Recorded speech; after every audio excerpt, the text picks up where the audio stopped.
We'll break onto the new subject of child abuse in Scotland.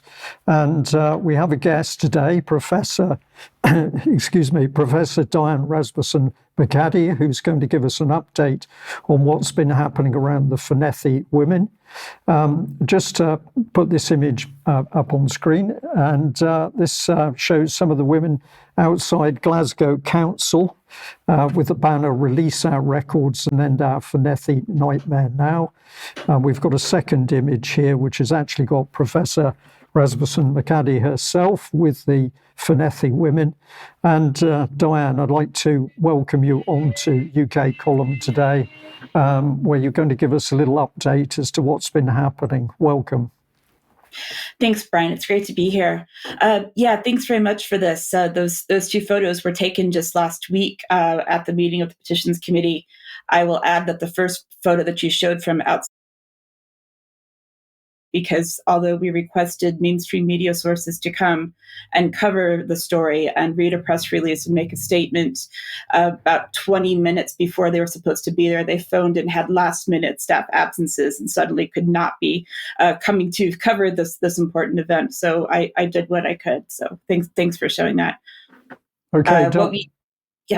Diane, sorry, just to come back in. I was going to say we have several little film clips here. The first one is actually the Deputy First Minister from Scotland talking at the committee meeting.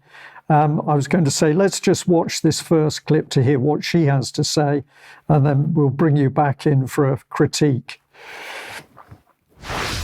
The executive summary, headline findings, just to summarise why the girls were sent to Fornethy. The findings were that primary school girls from Glasgow were sent to convalescence after an illness and or so that they might benefit from what was termed a recuperative holiday. The school was one of a number of schemes of residential education which was aimed at improving the health of pupils. In terms of who sent them, it was head teachers and school medical staff could put forward girls that they thought might benefit from a stay. However, it was the school or principal medical officer who took the final decision. And even then, only girls whose parent or guardian agreed to them going and who passed 2 medical examinations were allowed to go. Well, there we are. That was the key lady, Robinson, speaking. How do you feel about what she said, Diane?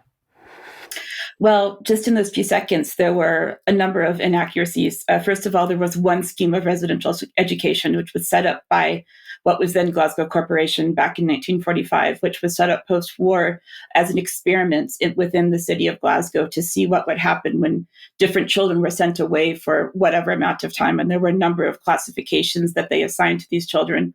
One happened to be convalescent, which if you actually look at what happened over time, the excuse was that they were sent for a recuperative holiday, as she said, but actually, if you actually speak to the women, most of them were not unwell. They were sent there in other paperwork. It said it was because they were from deprived backgrounds, poor socioeconomic status, children with parents of alcoholics, etc. Some said they came from perfectly fine backgrounds. So it's still a bit of a mystery as to why they were actually sent there.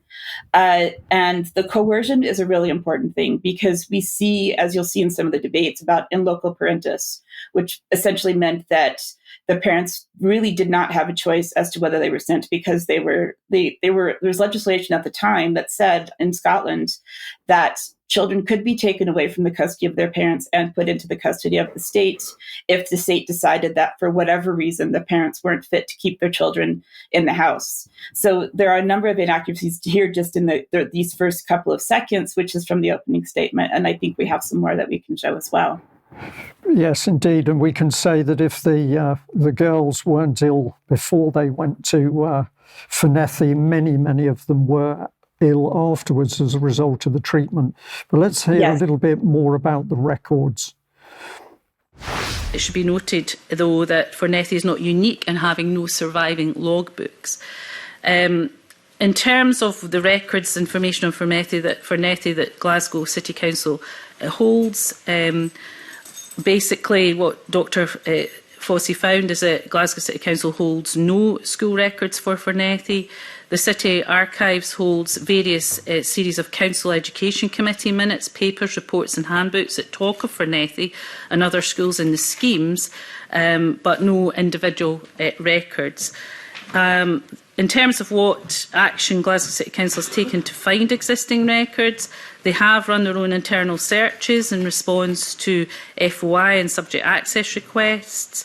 And of course, Dr Fossey and Diane McAdie had access to records in the archives, and Glasgow's chief archivist themselves has also carried out proactive searches for information on Fornethy.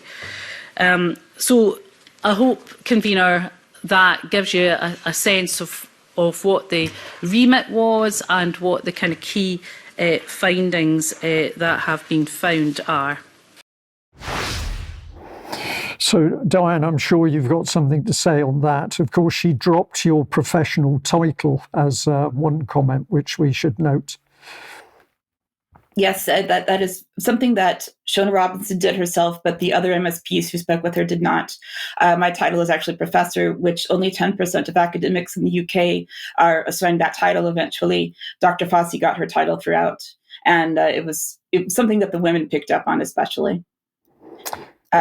In terms of the other items that she mentions, with regarding records, first of all, there are statutes within Glasgow, and I would assume without all of Scotland, that said that there were limitations on when records could be released because of data protection issues. For example, pupil records were destroyed within 5 years at the latest from when children left school, which means that there are no records for anyone in Scotland if we were going by that particular legislation, regardless of the nature of the school that they were in. Logbooks are closed for 50 years. Admissions registers are closed for 75 years. And so it's pretty clear to me that these are just excuses because this is the legislation. The records wouldn't be in the archives, the records that she spoke of in terms of personal records or pupil records or teacher records, because archives in the Glasgow City Council, I know because I spent a lot of time there, have things like committee minutes, committee reports, education committee handbooks, which I've gone through in great detail. But it wouldn't make any sense anyway to find personal records. And so regardless of the researcher that she put into place, those records wouldn't be found. So that is quite an unacceptable excuse on Shona Robinson's part. Okay, thank you for that. Well, we can reinforce your comment there. If we have a look at this clip, there were members of the Scottish Parliament that spoke up for the Fornethy women. Let's have a listen to what Oliver Mundell had to say in response to the Deputy First Minister. Oliver, you've got a supplementary to my question? Yeah, no, I'm just quite, I'm to be honest, appalled by that answer, because I think I understand why the report was commissioned, but I don't think it's consistent with what the previous Deputy First Minister and then Education Secretary said as the bill went through Parliament. I was on and off that committee through that time, but he acknowledged that there wouldn't be, he said it was unlikely that documentary evidence would be available in every circumstance. He didn't talk about certainty, he talked about on the balance of probabilities. He offered repeat reassurances that people would be believed, that the principle would be that where survivors came forward and they offered testimony, that would be taken as fact, not that it would be questioned. And the second thing I find pretty hard to swallow, given it was discussed through the passage of the bill, is this relationship that's been presented between parents and the local authority. It's not true. It is not true. It is not factually correct, and it's still not correct to this day.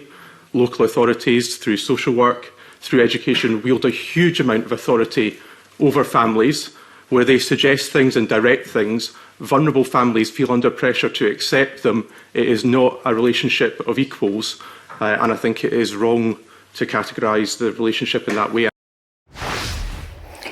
Well, some pretty direct criticism there, because he's effectively saying it's not true what's been put forward by the First Minister. Well, that's how I take it. And of course, the other thing is, he said at the end of the day, what's important is that people are believed. So, Diane, good to see that he was really prepared to stand up and be counted in his support for the Fornethy women. Absolutely. There are several MSPs that have been in their corner, starting with Colin Smith, MSP from south of Scotland, who has kind of led the campaign through the Scottish Parliament all the way. Another one that you'll see is Fergus Ewing, who is kind of become he's SNP, but he's kind of left the sort of ranks of the SNP in recent years. He also spoke out widely in favor of the women. And so this is coming from Labour, from SNP, and from Conservatives. So I can see that, even though there's a potential election coming up, of course, this year and next year in Scottish Parliament, I think that I'm very, very proud to say that we do have some very strong political support on the side of the Fornethy ladies. And I would hope that we can all reach out and thank them and continue to do the wonderful work they're doing for them. Okay, thank you for that. And the last clip, which really pushes the whole thing home, is Oliver Mundell again, but he's talking about really the application process versus the evidence, which is the women themselves and the numbers. 200 at the moment in the group, but possibly thousands of women abused over the timescale that Fornethy was operating. Let's listen to this last section. But in order for an application to be brought in front of Redress Scotland, evidence is required. So there has to be records showing Well, there doesn't have to be records. I know that from my own constituents. What you have to prove is, on the balance of probabilities, something was more likely to have happened than not. And I'm aware of payments being made to people who haven't been able to find records, but have been able to put other circumstantial evidence together to support an application. And in this case, we've got a great many people from various parts of Scotland, particularly in the Glasgow area, who are able to corroborate and confirm that the experiences other people are talking about are the same as theirs. That starts to look to me like something that would meet that test, or certainly that should get far enough through the process that Redress Scotland could make an analysis of the evidence. But because of the individual nature of the applications going forward, we're not looking at that collective picture, and that to me isn't consistent with what with what your predecessor said when he recognised that this was a grey area, that these issues were very difficult, and that they would have to be looked at in detail. But if they can't even be looked at in detail, how do you work out whether or not it meets the balance of probabilities test? An excellent summing up, I think, by that gentleman. Just to finish the segment, Diane, that meeting didn't reach a positive conclusion for the Fornethy women. Where do you see the whole thing going now? It will be reviewed again in the Petitions Committee in, I guess, about 3 weeks from now. I believe it's the 17th of April. The committee will consider the evidence in private, and at that next meeting, we'll hopefully find out where it could go. It could go to full parliamentary debate. I have a feeling I wasn't so positive at all leaving the meeting, because mostly all I could hear was Shona Robinson's side, and it was very stressful for me and for the survivors to hear it in the room. But after watching this video several times, I'm hoping that if we can encourage the other MSPs to continue to consider the evidence that I've submitted, which I believe is much more detailed and much more accurate than the official independent so-called report that was submitted and paid for by the Scottish Government, that we can make some positive changes. And really, the petition is only for the women to be able to apply for the scheme of redress, not to get it, but the fact that they're being told by Shona Robinson that they're not even allowed to apply, making these assumptions that are incorrect about what records are needed just for an application is completely unacceptable in my opinion. So please, fingers crossed for all of the women as we go forward into this next month. Thank you. Okay, Diane, thank you very much for that report. And you will be staying with us for UK Column Extra, and we'll discuss the Fornethy case in more detail, and details of previous UK Column articles will go up in today's show notes.